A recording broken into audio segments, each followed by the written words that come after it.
BOT അടിസ്ഥാനത്തിൽ KTDFC നിർമ്മിച്ച shopping കോംപ്ലക്സുകൾ KSRTCക്ക് വലിയ ബാധ്യതയാകുന്നു.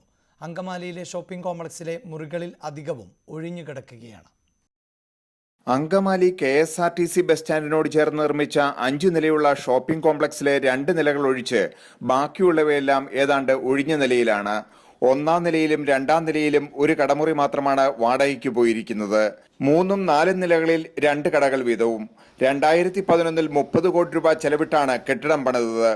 ആദ്യ 2 വർഷം ഒരു കടമുറി പോലും വിറ്റുപോകാതെ കിടന്നു. 1 ലക്ഷത്തോളം സ്ക്വയർ ഫീറ്റ് വരുന്ന കെട്ടിട സമുച്ചയത്തിൽ നിന്നും വാടക ഇനത്തിൽ ഇപ്പോൾ കിട്ടുന്നത് 15 ലക്ഷം രൂപ മാത്രമാണ്. ഓരോ 6 മാസം കൂടുമ്പോഴും പുതിയ ടെൻഡർ വിളിച്ച് കടമുറികൾ വിൽക്കാനുള്ള ശ്രമത്തിലാണ് KTDFC. വാണിജ്യശാലകളെ ആകർഷിക്കാനായി നിരക്കും ഗണ്യമായി കുറച്ചിട്ടുണ്ട്. നേരത്തെ താഴത്തെ നിലയിൽ ചതുരശ്ര അടിക്ക് 70 രൂപയായിരുന്നത് ഇപ്പോൾ 40 രൂപയാക്കി. BOT ഇടപാട് പരാജയമാണെന്ന് വ്യക്തമായതായി KSRTCയിലെ യൂണിയൻ നേതാക്കളും പറയുന്നു. യൂണിയൻ ഇനി BOT പ്രൊജക്ടിനെ അംഗീകരിക്കുന്നില്ല, അനുകൂലിക്കുന്നില്ല. ഇനി റെന്റ് ഡെപ്പോസിറ്റ് സ്കീം അനുസരിച്ചുകൊണ്ട് KSRTC ബസ് സ്റ്റാൻഡുകളിൽ പുതിയ കെട്ടിടം പണിയുന്നതാണ് യൂണിയന്റെ അഭിപ്രായം. അതാണ് കാസർഗോഡും കാട്ടാക്കടയിലും കൊട്ടാരക്കരയിലും വിജയകരമായിട്ടുള്ളത്.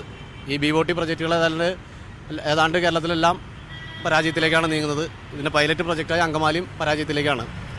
അടുത്ത മാസം വീണ്ടും ടെൻഡർ വിളിക്കാൻ KTDFC തയ്യാറെടുക്കുകയാണ്. ന്യൂസ് 18 കൊച്ചി.